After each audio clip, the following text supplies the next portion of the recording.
Awesome. Well, welcome back to our love panel. Love panel. Where love starts within.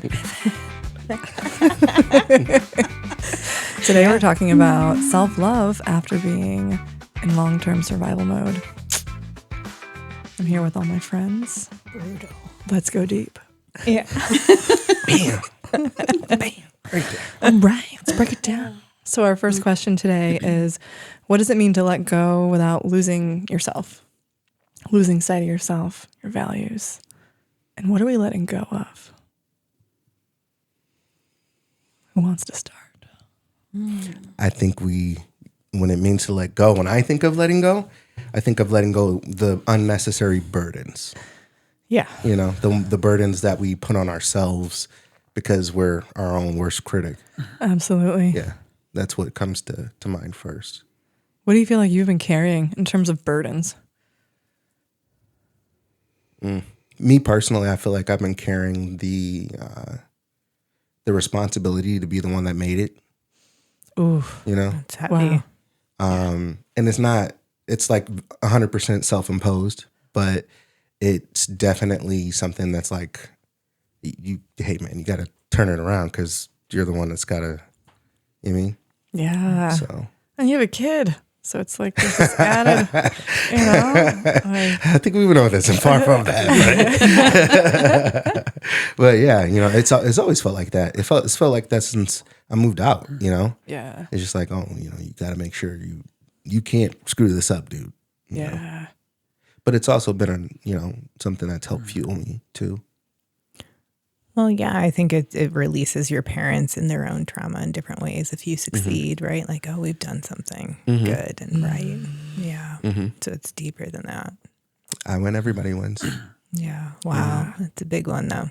Yeah. Yeah. For sure. It's a lot of pressure. It resonates for me too. Absolutely. Yeah. Just like that perfectionistic drive. Do more, do more, do more. Just kind of feeding, feeling not enough. So definitely I've had to reassess personal values there in big ways. Mm-hmm. Yeah. I agree too. Like, I was never taught to just be grateful for the things that I have. I was talking about this today, and that I've like truly made. I have like 2 beautiful kids and a house and a car, and like I have all of the things. And we were always told, like, you got to keep going, you got to keep going, versus just being so honored to have the things that we have. Mm-hmm. So letting go too of the expectations or trying to have to keep up, or the productivity is a big one for me. Having to be productive. Yeah. That is All the very time. hard for me. Mm-hmm. Yeah. Slowing down without feeling guilty. Mm-hmm. Yeah. Yeah. Letting go of the hustle, that urgency. Do more, do more. Do more, do more. Yeah. Can also mean letting go of routines, habits, even small things that keep us tied to, not being present in our days. We're not listening. We're not active listening to other people, to our partners. And, I'm very guilty of that, just tuning my partner out and since I did the deep dive and, learned so much more about myself, I've really been active listening, and we've had so much more fun. Mm-hmm. So Awesome. It's amazing. What do you feel like you were missing before that? what do you mean? Like in terms of the way you were listening in the past, or maybe not? Oh my gosh. Yeah. I mean, I probably got mad for no reasons, and, Yeah. I don't know. It just wasn't right. Half listening, you Yeah. know, and anywhere I go, I'm half listening because my mind is racing all over the place, doing 1,000 things, thinking 3 months ahead, and just making myself just slow down, slow down, walking, talking, everything that you do, just put a halt. Yeah. And it really makes a difference and makes you think about where you're going to be prioritizing your efforts. Yeah. And when you say that stuff, I think about just our level of stillness and how it's like just not even taught to us in school. And I went and taught meditation to fifth graders, and they have like 20 minutes for lunch. You know, it's just like fast, fast, fast. Like eat everything, hurry up. And how we just condition our children to be speedy and fast and be productive versus stillness and just watching and observing and being. And I feel like stillness gets taught as punishment in school, like to sit still. Oh, yeah. You know, so it's kind of conditioned as this negative thing or this negative feeling. It comes with a lot of shame because little kiddos, we're expressive. We have a lot of energy going on. And then you're told, sit still. So I think the resistance begins. Yeah. Right? Yeah. That was a good, yeah, absolutely. So what qualities and beliefs or energy am I calling in? So for you guys, what are the things that you're manifesting in your worlds? You want to speak to that, Alex? I would like to speak a little bit about the first one. Yeah. Let's jump back. Yeah. Yeah. But you talked about the challenge of being present when talking with someone. And there was a temple I used to be really involved with in Illinois. And the head of that whole lineage of worldwide temples, his name was Swami Prajnatananda. And they would ask him, what's like one of the greatest fruits of your meditation practice? And you would think maybe he would say something very lofty. And he said, the greatest fruit is that when I'm in a conversation with somebody, nothing else exists in the world for me except that person, except that conversation. And that's really tough, you know. And for me, working with people in addiction recovery, and just when people are sharing about their journeys or their spiritual paths, it's like you have to keep bringing your focus back to that active listening. And yeah, like Melissa was saying before we started the podcast, it ultimately comes down to the letting go of the identity of who you think you are, right? Like we're taught, well, not even we're taught, you grow up and you think that you're your thoughts, and everybody else identifies you as this thinking being, this body and this mind. And you think, okay, I'm Alex and this is what I do and this is my name and identity. But then when I started getting into teachings from the Eastern world that would say, well, who were you before you were born? Or who will you be after you die? And it makes you realize, who am I now? Right? And we start to see what we are, what we emanate from in the heart isn't the thought process, right? Like the thought process isn't you. Like you were here before the thought process and you'll be here after the thought process. And then it helps knowing that, because you're still thinking, but taking it in a less serious way. And you're seeing the thoughts differently, and you're not thinking, I am these thoughts. And then when there's less attachment to that, they do start to slow down a little bit.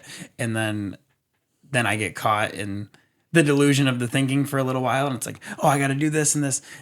And then I remember and come back. And it's like, no, you come back to the stillness and silence. And that, for me, is that letting go is really not losing. It's finding who you really are, but letting go of the construct of who you think you are. Yeah, who you think you are. I like that. That was awesome. I love that. Yeah, that's what I was thinking too. It was like I had to let go to stop losing myself. Yeah. It was, instead of kind of, I'm not losing myself by letting go, because when I keep letting go of these things, more of me keeps coming up. Yeah. And it's like I'm making more room for who I am and who really are. And who I want to be, and what's deep in there, instead of, but I have to, but I have to, but I have to. Yeah. But I don't. Right. Yeah. It's awesome. Yeah. It's like lose your ego, find your soul. Yeah. Yeah, and I do like what you were saying, Melissa, about your being grateful with your house and your car and your kids. And there's that, like when I would go to India, well, I still do, but I go and it's actually very beneficial, because you're seeing of people that live so radically different than you do, so many of them. And actually there's 4 times more people there than here. So there's more people on earth living in different ways than living the way we're used to. And you would see people that are so far below what in America would be like the poverty line and these standards of living. And even when we would go to the slums and feed people, but then in some of these people, you would find like so much love and so much happiness and like a deep understanding of life and of their role in life. And that's an interesting one, because we're kind of taught, like you were saying, you got to be somebody special, right? But it really, we're all special, and it's almost like we find the specialness when we can actually let go of the thinking we need to like make something happen or be something. Then it's like nobody's special is actually somebody special. Yeah. Yeah. That's profound. Yeah. I think it's getting out of our thinking and like back into our hearts, right? And I think of like our thinking as our animalistic instincts, like our survival mode, our automatic default mode, the things that are programmed within us, conditioned within us to keep us safe, versus again like vibrating from our hearts of truly who we are, our true like authenticity. Yeah, we derive security through material here in the U.S. a lot. So absolutely, it's so different in other cultures. Yeah. And yeah, it's like you said, we're either living in the ego mind or living in the heart.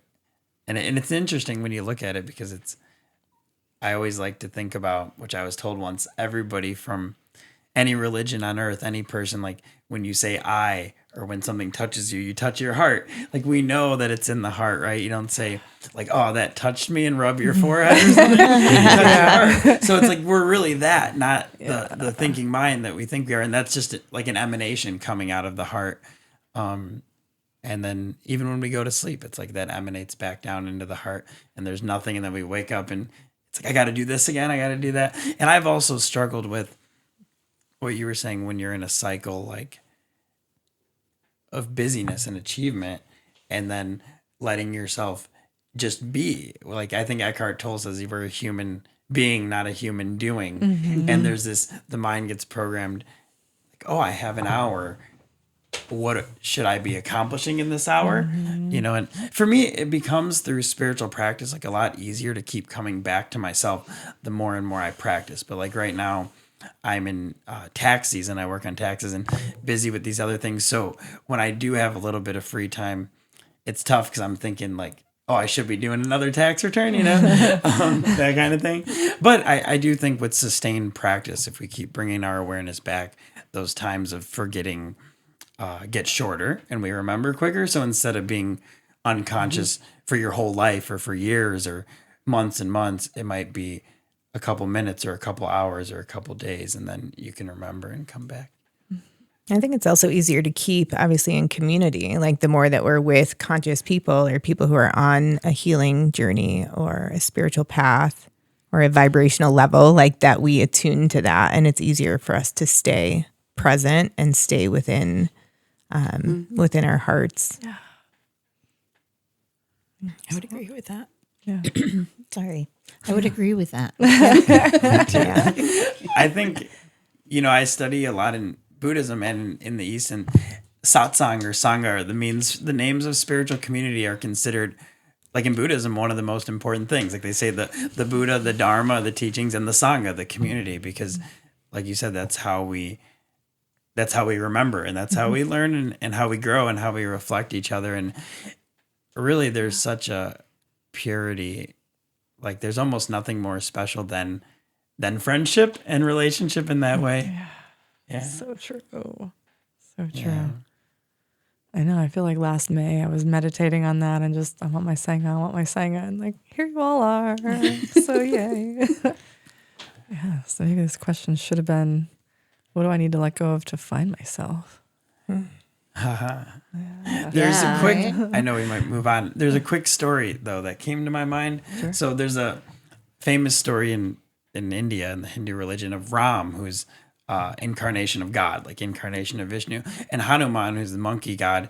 Hanuman serves Ram. Like he's like kind of like a similar figure to Jesus Christ. Like he's completely devoted to God, and he's also one with God, but he lives only to serve, right? So I was reading this thing about Hanuman the other day, and they said Hanuman's known for his strength and his courage and power. And then even more than that, he's known for his devotion and his love and stuff. But it said even above all those things, he's Ram's friend. Like he's God's friend. And that made me really see what we were talking about, the value of, like, he's like, even more important than his devotion is his friendship, is his friendship. So it's a very special thing. Yeah. So beautiful. I like that. Yeah. Lovely. Yeah. All right. So we move on to the next. Yeah. So what qualities, beliefs, or energy are you all calling in right now? Manifesting. Yeah.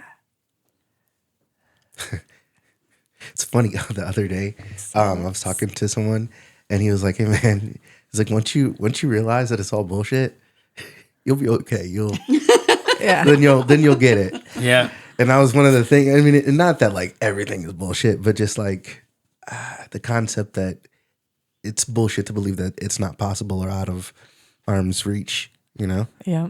So he's like, all the extracurricular stuff that you got to do to really get there, you really don't got to do that to get there. You can get there. Yeah. Oh, yeah. Absolutely. You line up with it. Mm-hmm. Yeah. That's something I've been thinking about a lot lately. Yeah. To get to that next. You put it out in your energetic field, right? And so if you think it and you feel it and you vibrate it out of your heart, then energetically it's within reach of you and endless possibilities. Coming together. Unfolding. Yeah. Absolutely. It's unfolding for you. We co-create with the earth. Yeah. You know, if we're awake and aware, we have that ability, just like all the other animals, to have a co-creation existence if we so choose to. Yeah. Yeah. And it's beautiful when we're here and are able to do that. Really is. Yeah. It's awesome. It is. Yeah. Everything is energy, and we're in communication with it all the time. We're so conditioned out of it. We're conditioned out of our inherent psychic ability, like Jackie talking to babies before they're even here. And, you know, I think about the stories that you tell as a doula, and to the layperson, they might look at you like, you know, a side eye there. What? You know, but this is just inherent to who we are as energetic beings in the physical world. And we are incredibly powerful. I want you all to know at home, you're incredibly powerful. You have the ability to create any kind of life that you want. You know, it's a matter of letting go of what's blocking you, what's getting in the way of that, and lining up with the feeling in your heart around what you truly want your life to feel like and look like and be. Yeah, it's like there's so many times I'm running into conversations with people, and immediately you could see the block, right? Like, oh, I can never do that, or I can never go there. But it's the only reason you can't is because of that thought, which is the funny thing. Like, only because of that thought can't you. And I know a lot of the beautiful things that have unfolded in my life have only came about because of my openness to the guidance of the universe or to the guidance of God, and just being like, if I had looked logically, I would have thought, oh, I can't take that risk, or I can't do that. Yeah. But I would just kind of say, thy will be done, or universe, what do you have to show me? And then I do it. And then something beautiful and amazing comes from that, you know? And I think a lot of times everyone's talking about manifesting, right? But I know for me, it's a balance, because it's one, yes, I'm holding intents of things that I'm bringing about, but I'm also focusing on the here and now, and I'm open to the universe's guidance. So I feel that what's coming up in my desires and things are coming through as a part of that flow of the universe. But I also think that to bring things about in manifestation, we have to keep letting go and keep purifying and keep surrendering, because if the energetic vibration is higher, then we're more attuned to everything. Then what we're thinking and feeling, there's less boundary between it. You know, when I was young and stuck, when I was in active drug and alcohol addiction, it was like my energy was so suffocated, so low, that vibration was low. So it's like I'm really not bringing anything about, because I'm so seemingly separate from everything. I'm not feeling a connection with anything, so there's no flow. But the more we open and practice, then there is a flow between all things, and there's less boundary. And then for me, it's also just while doing that, not considering myself to be like trying to remain humble and stay away from pride, right? Like when we're bringing things about, if we don't consider ourselves as the doer, and we say like, oh, I'm doing this, I'm doing that, then I get caught in delusion. But if I give the credit to the heart within me, to the higher power within me, then it's keeps me on a good track. Yeah, Absolutely. keeps me on a good track. And speaking to that letting go too, what you're calling in, it's maintaining the awareness of how that's already manifested and present in your life, and just like you were saying earlier, Melissa, slowing down to really have gratitude for that and to acknowledge that and pull more of that in, some more of that good stuff in. We lose sight of what we want that's already here, and that's an easy way we feed the lack. Yeah. I feel like when we let go, when we create that space, we're also creating the space for something new. And so that's the invitation to invite in more love. We can keep filling it with more shit. Like we can create space and fill it with more junk, or we have the ability to bring in more love. And so we have that choice point, that option of if we're creating the space and letting go and being present, then having the active decision of coming at it from a love perspective versus a fear perspective.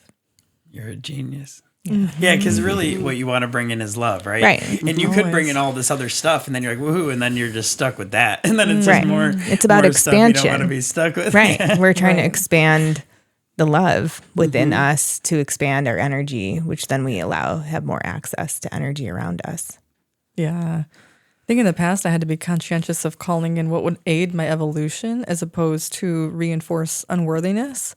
Because kind of like what you both are saying, there's an easy way to get focused on things that feel connected to your sense of self-worth or your value. Like if your sense of self-worth is aligned with something that's external to you, it becomes very conditional. And then it's like, oh, I need more of that to feel safe within myself or confident about myself. And then you're just reinforcing this cycle of never feeling enough and needing more to feel secure. So yeah, if you can let that go and just come from love, it changes everything, changes the whole pattern, the whole relationship.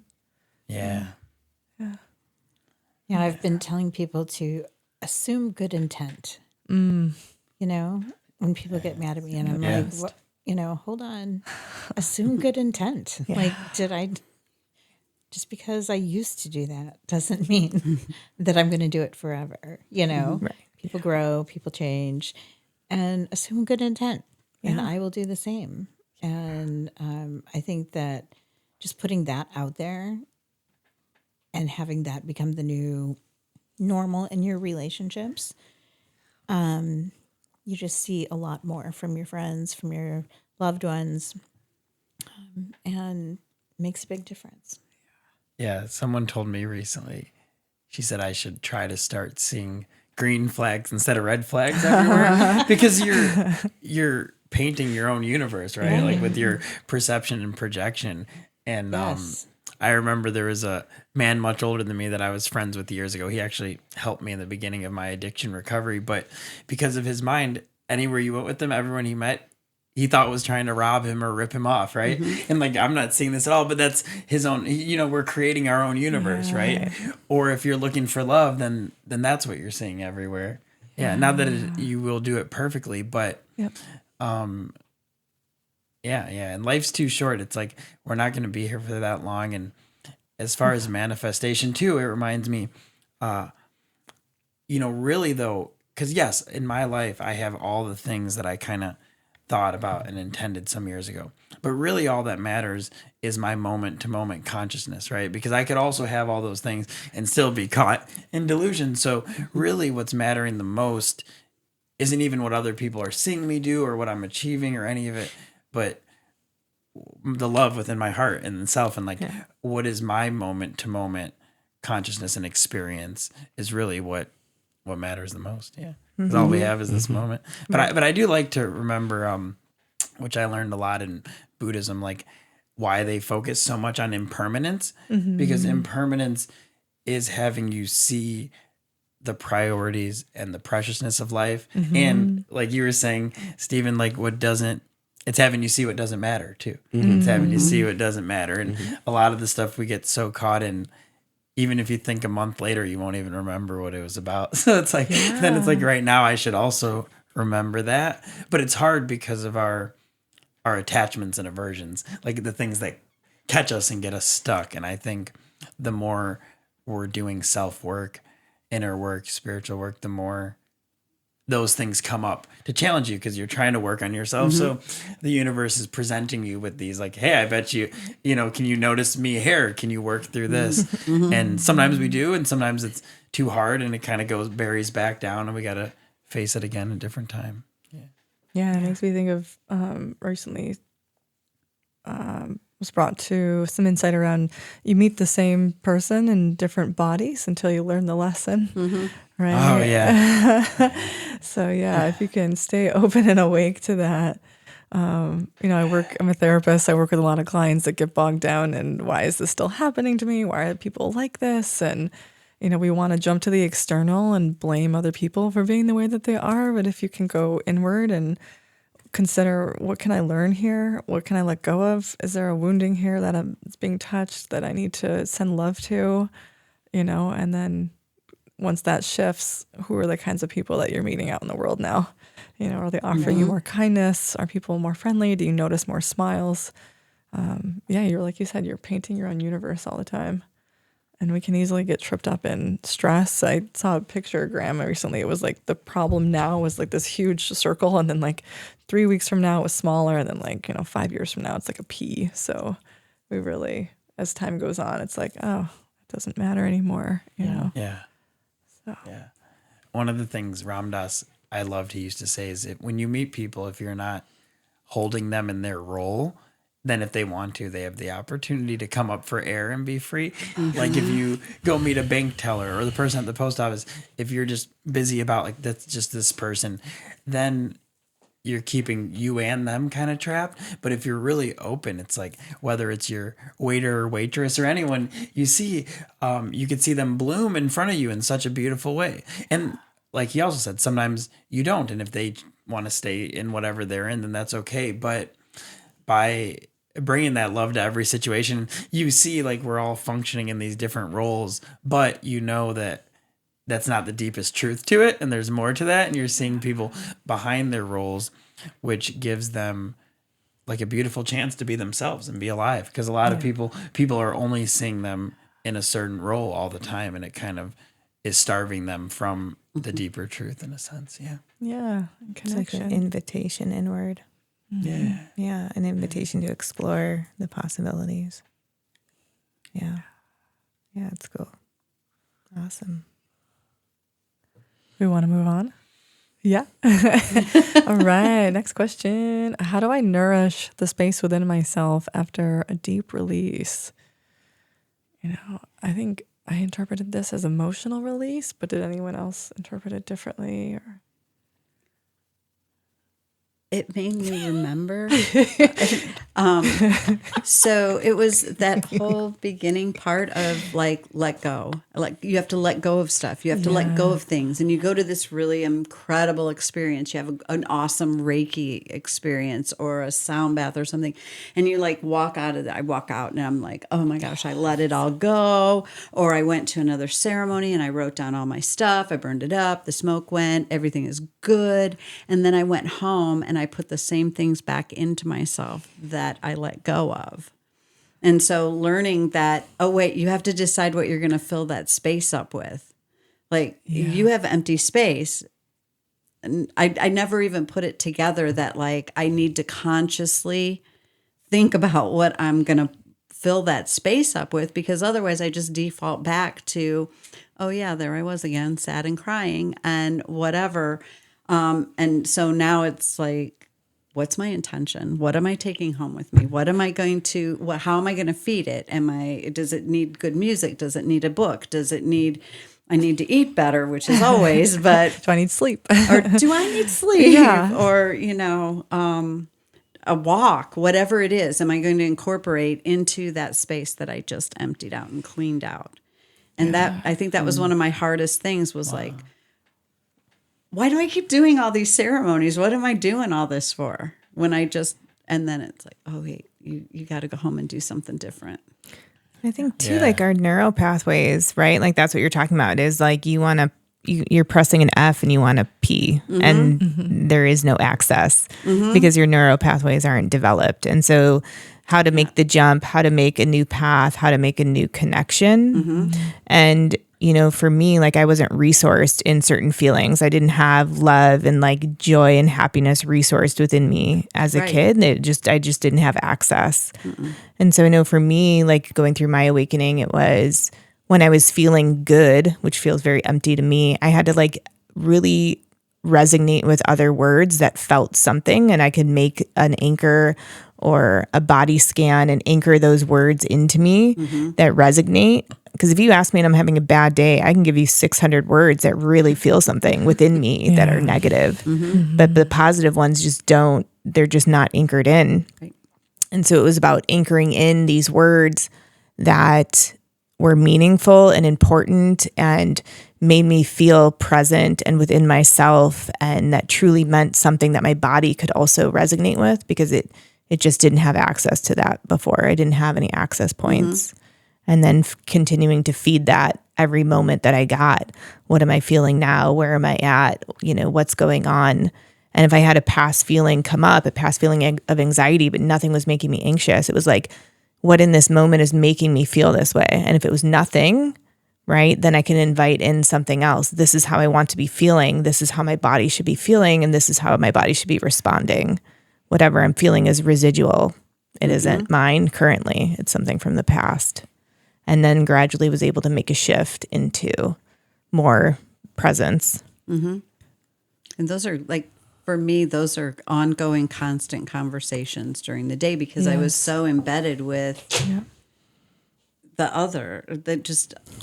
not good feelings. Like it was, you know, waking up and wondering what bad thing's going to happen today, instead of now it's like waking up and not moving until I can say thank you for at least 3 things, and not moving until I can, you know, feel gratitude, and then I can hear birds, and then I can, you know, open the windows, and just moving forward and like that, instead of that whole. Like anticipating the worst. It was always, it was like, oh, and I have to go to work, and oh, did all my children wear socks today? Or, you know, it's just all those things that you're like, I mean, seriously. Yeah, it just like carried forward from the day before. It always. Yeah. And so now it's like that, it was, you know, just reprogramming, realigning, reworking these networks instead. Now they're like excited. Yeah. It's like, it's 3:30 in the morning, Jackie, go back to sleep. I mean, I'm like, but today's going to be so good, you know? And so, yeah. I love That's that. amazing. It is. It's really fun after you anchor those thoughts in and you're refilling them. You might be doing the same thing that you did, you know, a month ago, but you're seeing it in a completely different light. Oh, yeah. And it feels so good sometimes, you know? It's just like, wow, I know you've said that to me 100 times, but now I know what you mean. And I feel what you're feeling. And it's just really nice. It's beautiful. You can slow down enough to recognize that. Yeah. And appreciate it. Yeah, exactly. When you said about the emptying too, it reminded me that's why I think having a spiritual or conscious daily practice is so important, because sometimes we have these big things, like you were saying, a Reiki or a sound bath or a psychedelic journey, or for me, when I take people on trips to India, like for myself and for them, like these huge conscious opening experiences. But then it's like when you come back from that, what are you doing on your day in and day out? And that's why I know when like the shamans I worked with, they always said that integration is the most important part, because there's also people that have some of these powerful experiences, but don't change because you just do them and then, okay, I'm just back, like you were saying, to being the person. So that's why I think it's like we have these big experiences and realizations and releases, but then in between that, it's really important to have a daily, day-to-day practice, whatever that might be, that we're always doing it and working on. And then I also wanted to say. In the 7 Hermetic Principles, there's the law of rhythm. And I have gotten really much better over the years at understanding that law of rhythm after deep spiritual and emotional releases, not making myself say, oh, I got to run and I got to get back to work. So usually when I go on spiritual pilgrimage in India, I'm there for 16 days. So it's a lot of time being gone. But when I come back, I usually take a whole nother slow week because I have to. I have to sleep a lot and integrate it and all of these things. Or even like a powerful Reiki session I was in a couple weeks ago, like come home and sleep. But it's some people even that I've met, you know, that even on spiritual paths, because of that thing inside that's like you got to keep doing and achieving, don't let themselves have that rest or that nourishment. And then it's hard because it's like we need to trust that rhythm, right? Sometimes we're in a mode where we are doing a bunch that day and achieving and it feels really good. And then sometimes the rhythm of the energy moves a different way and we have to settle down and slow down for a few days or a few weeks. Right. I was thinking about you, Stephen, at this question because I respect all the projects you have going on and you have so much. So how do you maintain balance? How do you nourish yourself with all these full days you have, like all your successful channels? Like, how do you do that? And not go crazy? Yeah, exactly. Really, it's just, you just got to keep the main thing, and that's the main thing. Yeah. What's the main thing for you? For me, it's just, I want to see the panel become, when you think of CNN, NBC, MTV, Fox, the panel network. Awesome. That's how I see it in my brain, and it's just about convincing everyone else that it's there. Like in my head, it's already there. So really, I just try to keep that the main thing, and anything that draws me into learning more about it, or any opportunities that come about, like new shows and different ways to flip things and garner more interest here, or I'll do it. Yeah, I'm with everything. I'm with working with people that, you know, I wouldn't usually work with in any other field. So yeah, it's just, you know, if it's interesting and it feels like, okay, I turn this on, I see this, then, you know, that's what we roll with. That's like your dream and your vision is nourishing. Yeah, for you. Oh, that's amazing. And it's cool to see it, like, because I posted on Facebook like a picture of like what the studio looked like when I first started, and it was so different. Oh man! Like it was just those 4 stools. Are you serious? Yeah, just those 4 stools, a whole bunch of like regular mic stands, and I had pop filters, and it just looked like the walls were white, and it was just very different. Yeah. Very different. But, you know, fast forward not even a year later, and, you know, I'm able to actually, you know, bring in income based off of the things that I learned from podcasting. So it's so cool to see it like really grow to that. And then, you know, fast forward another year later and we're all famous. Yeah. The evolution, right? Yeah. Love that. That's so inspiring to hear that, how your dream nourishes you. Yeah. That's wonderful. I think that's beautiful too. Yeah. Are we good with the next one? Are we all good? Yeah. So what does the absence of love feel like in your body? Gosh, yeah. Not great. Do you want to expand on that? You want to lean into that feeling? Gosh, yeah. So not love is fear, right? So, and I think all that wrapped up, my brain wants to go to shame. It wants to go to past traumas that still are desiring resolution, and ancestral pain that's carried forward and I'm dealing with now. And it feels incredibly uncomfortable in the body. It's distracting. I think through my healing work, I've become more and more embodied over the past several decades, and that's been daunting.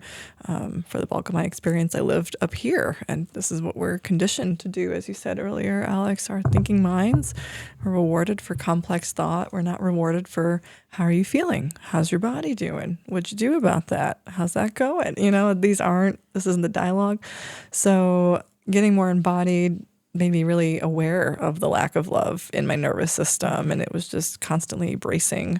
So it feels like tightness. It feels like my body is anticipating something really bad. There's a lot of just worry, tunnel vision.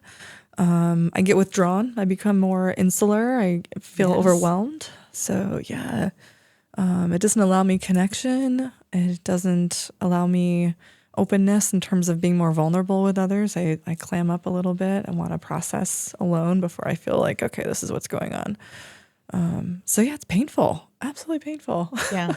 I was explaining to somebody the other day that I feel like I've been in this bubble, and I've had this shield around me, and it's, protected me from all this stuff that flies at me all the time. And when you let that go, you're just like, whoa, that sun is bright. It's called the veil, and your veil thinned. Yep, it's gone. It's insane. And so, I'm like, you have to be patient with me because you're coming at me with like deep stuff, and I just let go of my shield. I'm just like brand new in the world. I'm a sponge. So I was explaining, I'm like, I just, it's wild to have these deep conversations with people without my protection. Without my protection, it's all around me. It's not there anymore because I let it go. I'm naked and exposed. It's just, and you feel like really uncomfortable and vulnerable. And are people going to make fun of me or, give me a hard time or whatever? I don't know how you're supposed to feel, but I always like to know how I'm supposed to feel. And it's not how it goes. Right. Yeah. So many of us were raised in those hard to households. learn that. Yeah. It's so hard to learn that. Right. It is, but I think when Rachel, came to stay, like there was a time where I like compared some of it, like the awakening process to being like a young vampire. Like you just want to like, like you want all the information, right? Like you could feel it and it feels so good. And then you're chasing all of this stuff that just makes sense, Yeah. Yeah. And, But I also want to slow down and enjoy it. right. Like, right. you know what? I'm never going to get to do these steps again. Oh. I'm never going to get to do these steps again. It's like watching a show and you're like, oh, I'm so jealous of you. I want to watch that show and see the first episode again with that, but you can't. So slow down and just enjoy these days where we're young and new to all of this and learning about ourselves again or in a new light and In love. Yeah. In love. It's ongoing process. So this is what I get to watch every time at my job because my whole job is about taking away the fear. Anytime there's fear, we go, Yep. And so if I'm with a mom and she's trying to deliver her baby and she is in fear, everything around her is fearful. Every person around her is pretty fearful. She is as open and vulnerable as you're ever going to be in life. Yes. And she is surrounded by, well, if you don't do this, this could happen to you. If you don't do this, this could happen to you. No, don't trust your body. Yeah. You have to trust us. Let us inject you with some more stuff. Yep. And she becomes more and more fearful. And the more fearful she becomes, the less chance that there is going to be a new birth. There is going to be a new creation. And we do that all the time. We're all creating something new every day, all the time. But then somebody comes up to us and says, you don't have that much money. You didn't go to school. You didn't do this. And pretty soon we're so up here that this baby can never come. And so then we don't get to have our creations. And so we keep doing this or it gives us that horrible fear and we just abort. Can't do it. Done. Gone. And then it's like this whole little, now pretty soon you look behind you and you have this whole little graveyard of all these dreams that didn't come true because somebody implanted fear. I love that, Jackie. And Dang. it's crazy. And you watch it and it's like, and I mean, and for me, it's like really in living color that I'm seriously watching how this physically happens to a person. Yeah. And so until we can like take those deep breaths and again, manifesting is like, it's a constant thing. We're either, yes, we're letting it come, or no, we're cutting it off and killing it. Yep. And, so until we just decide that I don't have to look to where is the money coming from, I don't have to look to who's helping me, I don't have to look to what I have or had. All I have to look to is this is my heart and this is what I want to put into the world. And then let it come and just keep feeding it and keeping the fear out. The whole big thing is that we just cannot let fear come in. Yeah, that's everything. It's everything. Yeah. It reminds me of when Jesus says, seek first the kingdom of heaven, which is here in the heart, and everything else will be added to you. And I always remember that seek first to live in alignment with the universe and my highest truth and good. And then everything else comes, like you said, Absolutely. the money and the means and all these things. So instead of worrying about, and I've experienced that firsthand all the time. And it's like, as I could stay focused on that, then everything else takes care of itself. But that takes a lot of trust and faith and through experience. I also liked how you said about vulnerability, because we have to risk being vulnerable if we want to open our hearts and if we want to be free and truly live. And what I was thinking about when you were sharing, and back in the last one too, is one of the stories, Jack Kornfield, he's a famous Buddhist teacher, and he asked Ram Dass before Ram Dass, how do you, because I seen Jack Kornfield in Maui in 2021, he was telling this story, and he said, after Ram Dass had passed in 2019, and he said, I used to ask him, because one of the practices Ram Dass would do at retreats is people would come see him, like hundreds of people in a row, just one after another, and he would say, if there's anything you don't want to tell anybody or don't want to tell me, say it right now. And so he was all day hearing like the most hidden things inside of all these people, right?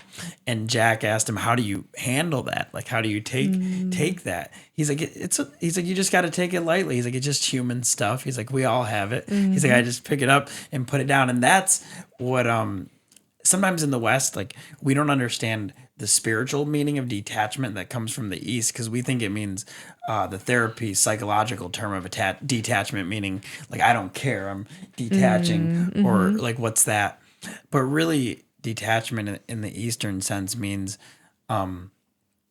basically giving up the attachment to how it all comes out and staying as present as we can in each and every moment, and letting something come at us or through us or around us, but then not carrying it with us afterward. And that's the difference between how sometimes we mix up the meanings of it, detachment.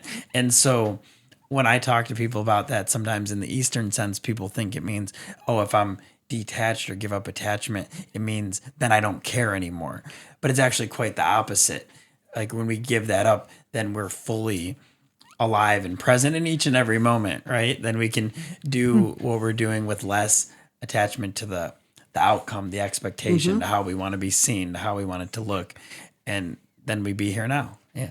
Exactly. And that is absolutely the shift from fear to love, because fear keeps you wanting to control the outcome. We want to understand. We want to overanalyze. We want to pick it apart, because if we can make it make sense, then our brain feels secure, we feel calmer, and we feel like we have some sense of control. And love is truly about letting go and understanding that surrender is... Damn. Yeah, it guides you to what you want. Yeah, that the universe is going to support us. It always has, if we allow ourselves to think about it that way. Yeah. We always used to say, if it was God's will, it's God's bill. Yeah. Let him pay, because he's got it all.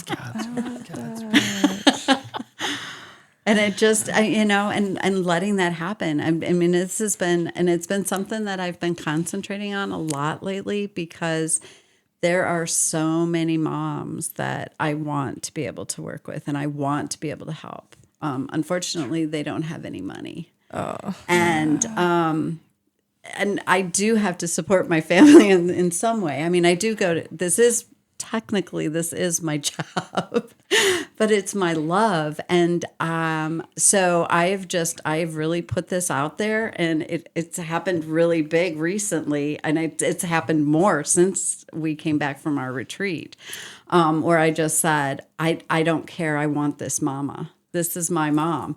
And with nobody knowing, people give money. Beautiful. Like I'm selling you money for what? I don't, because do you need it? I mean, what's going on with you? And it's like, okay.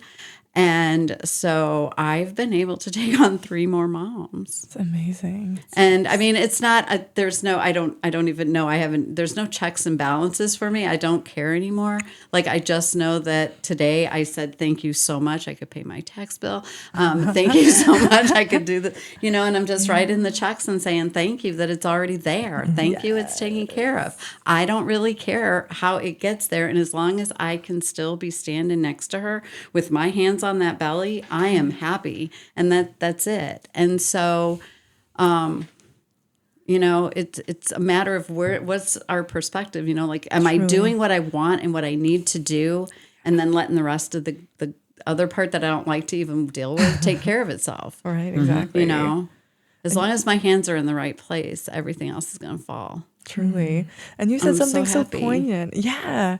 I love this for you. I've just loved seeing the transformation in your life. It's just, I can't even understand how amazing it is.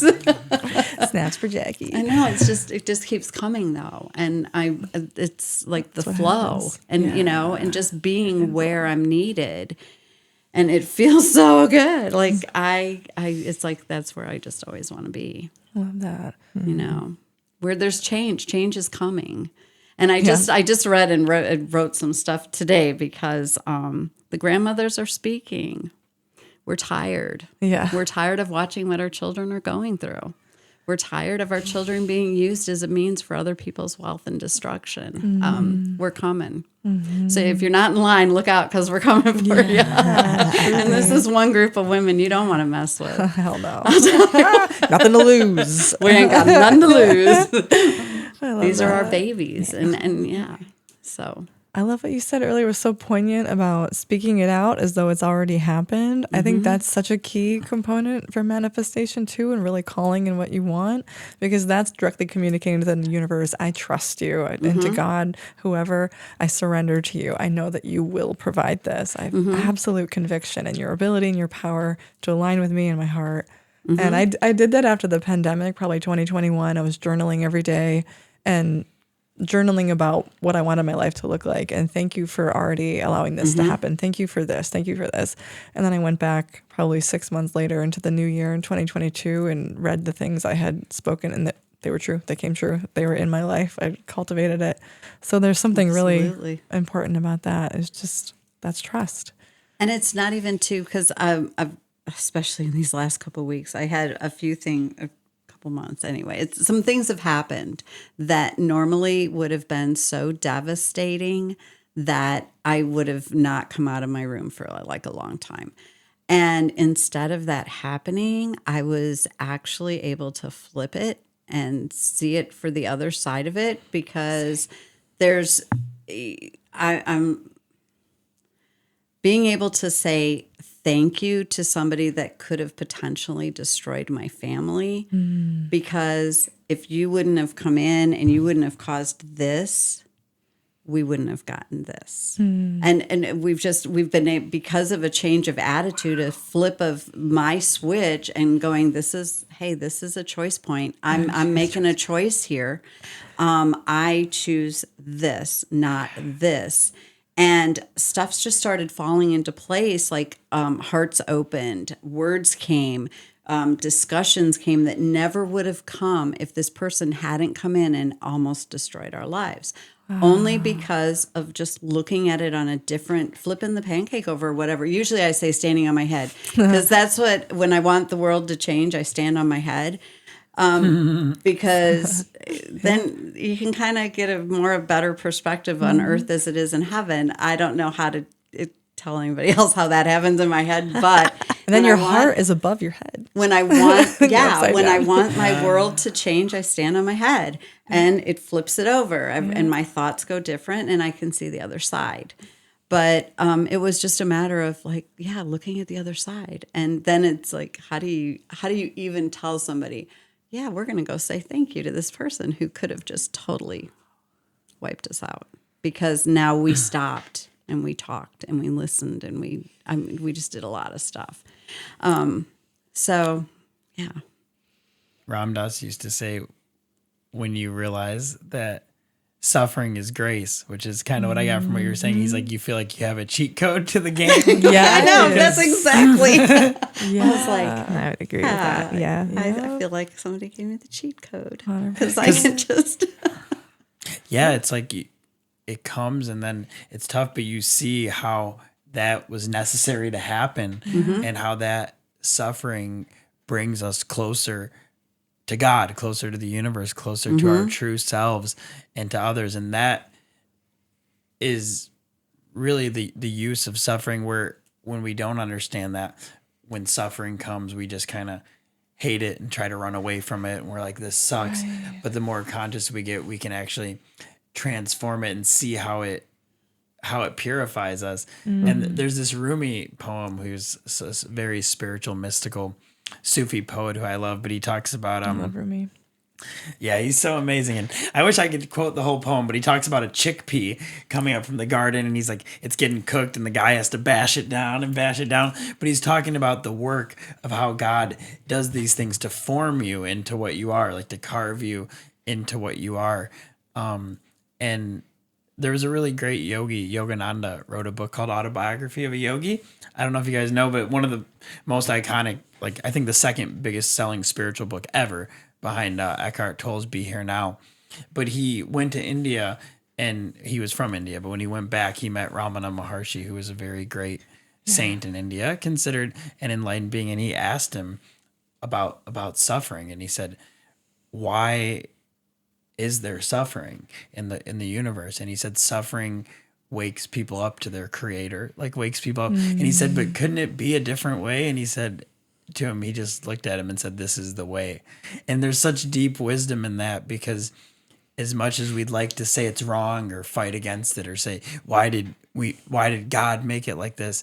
But when we realize that we are that, right? Like we're not separate from God. So we made it like this, and trusting that even though from this perspective, it's can be so hard and so painful, that there is a higher purpose and a deeper wisdom in the pain that we go through, and that we can face it with courage and with not have to run away from it, and go through the hard stuff, go through the fire to get to the light. And the last thing I'll say on that is, there's also another Rumi poem where he talks about the mix of fire and water. He said, those who go into the water of pleasure, you think like fulfilling these worldly desires, he said, actually get burnt in the fire. And those who go into the fire come out on the water side. And he said this magic reversal that God does, So yeah, it's a beautiful thing. It makes me think of cycles too. Everything happens in cycles. And so destruction, as you're talking about, Jackie, is part of the rebuilding, part of the rebirth. It's a necessary component. You can't have one without the other. So yeah, as much as we don't want to accept suffering, it is part of our growth. You can't grow without being uncomfortable. It doesn't happen. Right. Well, Yeah, it just doesn't happen. and just thinking about what have I prayed for? I go back and I look, what are my prayers? Oh yeah, that got answered. Not exactly how I would have done it, but Right. Words not are how I energy. was asking for, but it came because of. And so it's like when stuff starts coming up, it's like, what am I waiting for? What am I waiting for? Which one of these problems here is the solution to what I want? And how do I get through it? And then what did I talk about? Because if I talked about something, now I got to walk about something. Yep. Gotta walk the walk. Damn. And so it's kind of like, watch what I judge and watch what I put focus on, because I'm going to have to walk in it. Yes, exactly. And how am I going to do? I had a teacher in grade. Exactly. How am I going to do? How's this going to go? I had a teacher in grade school say, when you judge someone, you're pointing your finger, but you got 3 pointing back at you. Yeah. So that's a fast way we project shame in our culture. We don't want to feel our own discomfort because we're all mirrors and teachers of one another. So whatever we witness and recognize in someone else is also within us. And we're in denial if we want to blame the other person for being the way they are, because we are that way too. So important to go inward always. Or just hang out with really great people so you can just see all your really great stuff. I like Focus that there. too, right? Let's just go there. It's Anything very else? nice, though, to hang out with all of you and talk about love. I know. I know. I feel like, Steven, do you want to say anything else? I feel like I would. Oh, I love you guys. I love you guys. Yeah. We love you. We're Yes. so appreciative. This is awesome. I know. Awesome. Yeah, right. I know. We love you at home for watching us. Yes, thank you for joining us tonight. Where love starts within. Love starts within everyone. Yeah, we'll see you next week or 2 weeks. Yeah, keep going within.